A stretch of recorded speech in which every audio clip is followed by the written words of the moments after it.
Well, hello again. Welcome once again to the wonderful world of chess. This is Coach Mitch, and today's video is on the Gambit Mindset. A pawn sacrifice in the opening is called a gambit. Usually you gain development time to get out your pieces a little bit faster than your opponents. Sometimes you gain something differently, like the ability to get a bigger center. Sometimes they're related, you get both. Now, it gives you a better chance to attack if your pieces are out before your opponents.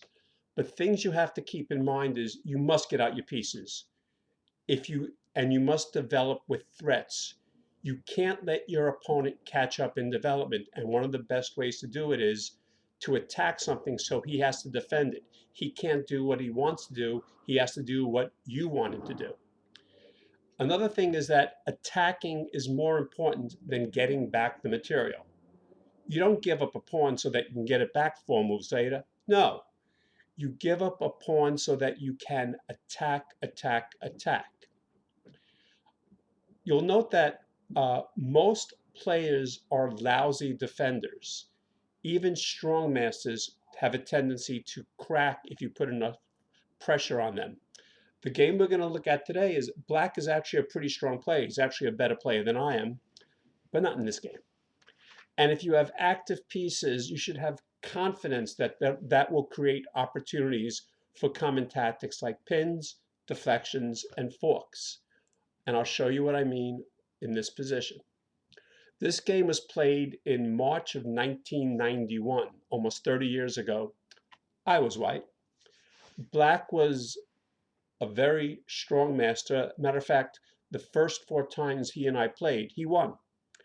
Since then, I've almost caught up. I think now he has 6 wins, I have 5 wins, and we have a lot of draws. Okay, so I was white in this position, and back then, 1991, I played the move c4. No gambit yet. e6, bring out my knight, d5 attacking my pawn, and I don't defend it. Now, this is not the gambit. If he takes the pawn, I could always get it back. And if I'm afraid that I might not get it back, I could just play queen check. And then when he blocks, I can get it that way. So this is not the gambit. This is not the pawn sack. He played c6 here. That has become, over the last 25 years, a very popular move for Black. It's actually called the semi-Slav. Back then, I wasn't quite familiar with it. I knew of it, but I never really studied it. But I did study some master games, and I knew about a very interesting move here. Pawn to e4. Again, this also is not the gambit. He takes, I take, and now he plays bishop to b4 check. Now, Magnus Carlsen has since, in the last 5-10 years, he plays knight to c3, and he's happy with this kind of position. He has free and easy development and no great advantage, but he doesn't mind like that. But I was a little bit more aggressive. I had studied a few games from a magazine, and I knew about a gambit. And I'm wearing a hat today called the Marshall, from the Marshall Chess Club, because this is one of the Marshall Gambits. The Marshall Chess Club is the oldest chess club in New York City. It's still open, although not today.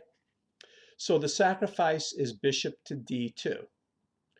And he has nothing better than to take it. I take his bishop, but he takes my knight with check. Now, I have to block. If once I move the king, then I'm going to be behind in development, and because it'll take me forever to get my king safe, so there's no way I can do that. There's no way I block with the queen, because, hey, if I am sacrificing a pawn, I don't want to trade queens. I want queens on the board. And if I block with the knight, then I'm clogging up my game because now my bishop can't get out. So I have to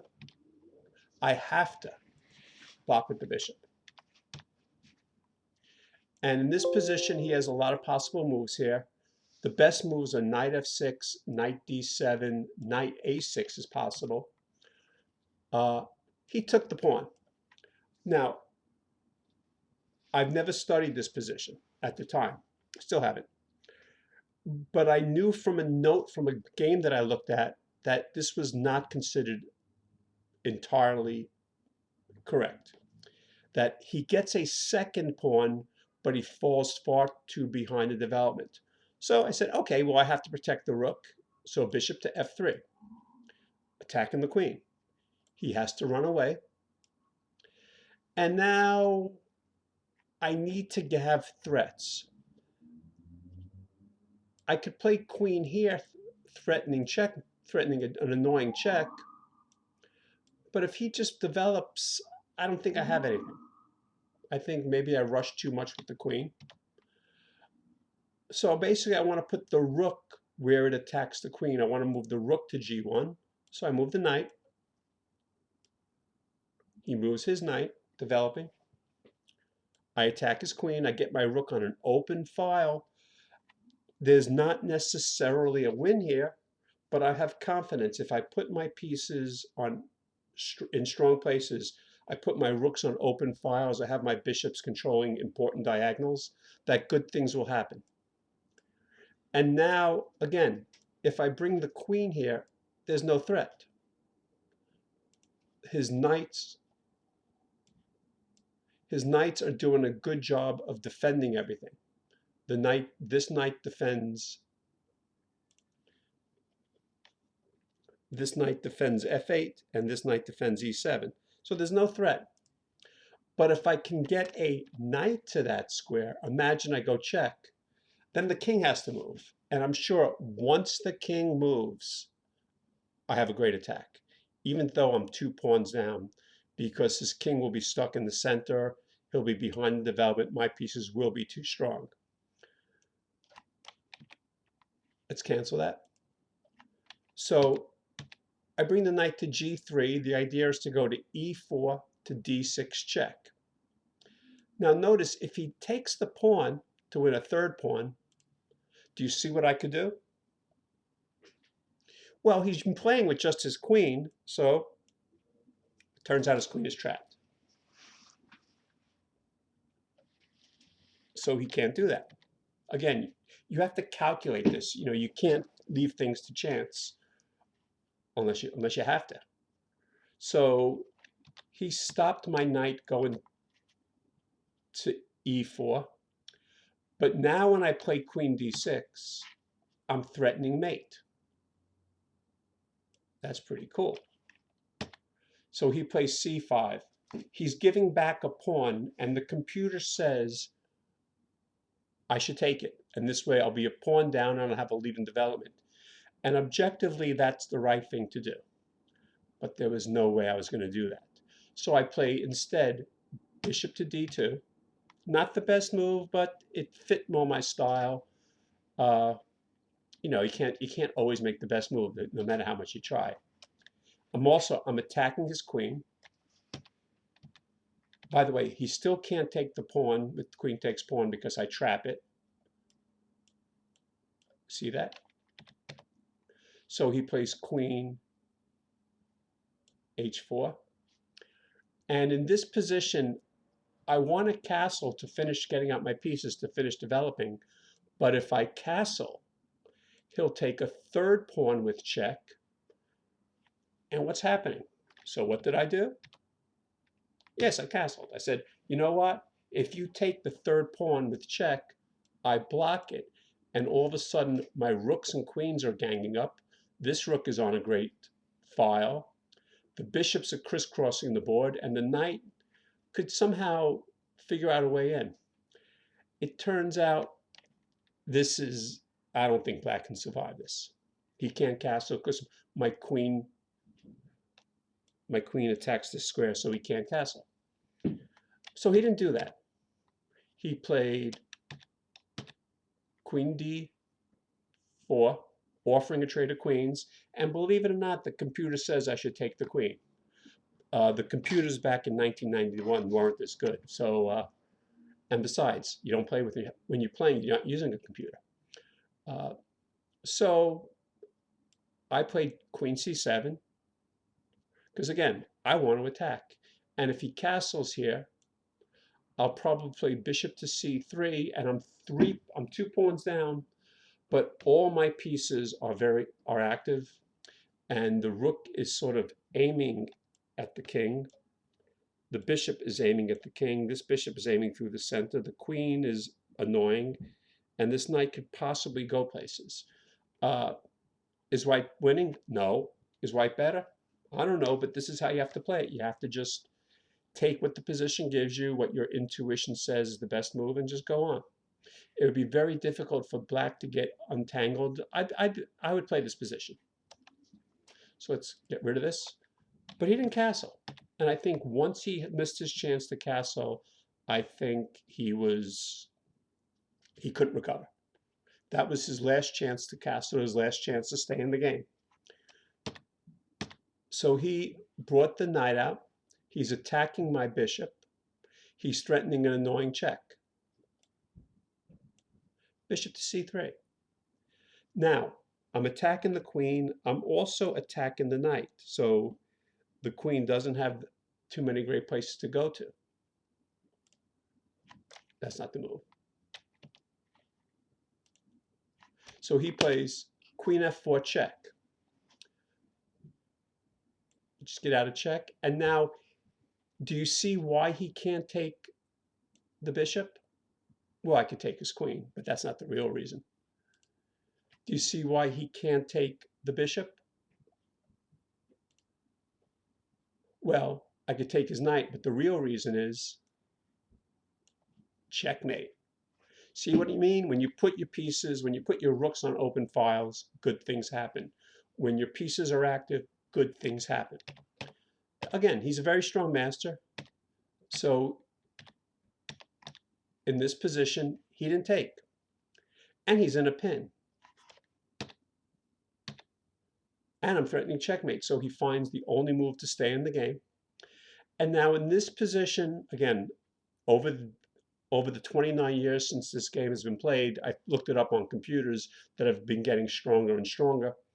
And the computers think that knight h5 is the best move. Again, I'm throwing my pieces near the king, opening things up. And you can't argue with the computer, he's right. But my move was pretty good too. The key is, do you see it? Do you see any idea? Well, the key is this knight is attacked twice. And it's defended 3 times by the bishop, the knight, and the king. Except the knight really is not defending it because the knight is pinned. So the knight really shouldn't move, and if the knight can't move, the king can't capture because you're not allowed to put your king in danger. But this bishop is holding it. So what I did was I played bishop takes b7, the pawn on b7. This is called a remove the guard. The bishop was guarding something, 2 things, so I made it choose. It's also called overloading. The bishop's doing a lot of work, and the bishop's overloaded, going in 2 different directions. So I make it choose. He has no choice. He has to take. And then I take the knight. And again, the king can't take. It's too valuable. You can't put him in danger. Let's cancel that. And the knight can't take because the knight is pinned, and I'll just play queen takes queen. So again, you got to be alert for tactics, pins and double attacks, and remove the guard. So he's in trouble. And I'm also threatening the knight. And, forgot about this, I'm also threatening the bishop. So I don't know, he's in a lot of trouble. So he gives check. Now again, the key is I don't want to let him out of the pin, so I don't take the bishop because he checks again, and now he's not in the pin anymore. So again, you have to calculate. You have to do your job when it's your move. You can't play quickly. So he just moved the king over. Now the king is pretty safe in the corner. So my king is safe. His king's out in the open, and he can't castle right now because of the attack on the knight. How does he get out of the pin? Well, again, he is a good player. Knight g6, getting out of the pin, and the knight protects the queen. I said the knight protects the queen. That means if the knight has that important a job, it can't do the other things it might want to do. So do you see how I can take advantage of that? Again, rook e7, overloading. It doesn't win. Actually, it does. But what it does is it forces the king to move. He can't afford to play knight takes rook because then he loses his queen. So the king must move to f8. Get back to this. And now I use a decoy. Again, we use pins, overload, double attacks, decoys. Tactics flow when your pieces are active. Do you see it? Well, I played bishop takes g7 check. Now the game ended very quickly. He took the bishop, and then I played a fork. Okay, knight h5, forking the king and queen, and he resigned here. Not prematurely. I was a good player back then when I was younger. I was master strength. I played and so correctly he resigned. You don't resign. You make your opponent mate you. So let's go back. It turns out after bishop g7, the game's over. He's going to lose.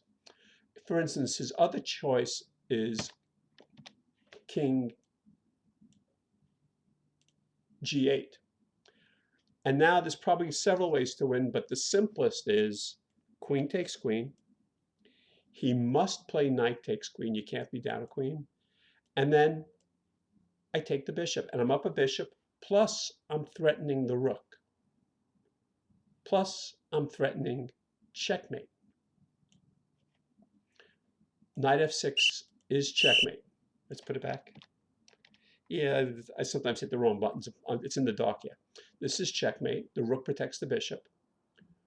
So if he plays knight g6 here, again, you don't want to rush. When you have a winning position, don't rush it out. Make sure. If you're right, you'll win anyway. If you're wrong, well, we shouldn't make a mistake. I could take the rook, and that's pretty good, but there's better here. And this is a little hard. The best move is actually bishop h6. And now I'm threatening checkmate. Do you see how? And there's no way he can stop it. So what can white do? If it's white's move, what move is checkmate? Right, knight f6. And even if he takes the rook, which he can't do, knight f6 would still be checkmate. He can't do it because the knight is pinned. That rook I put on the G file a long time ago, perfect place for it. Did I see this back then? No. And there's really no way to get out of it. Even if he plays a move like f5, this is still checkmate.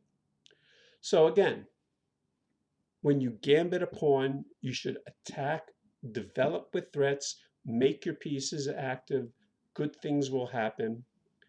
And I hope you enjoyed this lesson. There'll be more coming up from Coach Mitch. Thank you very much.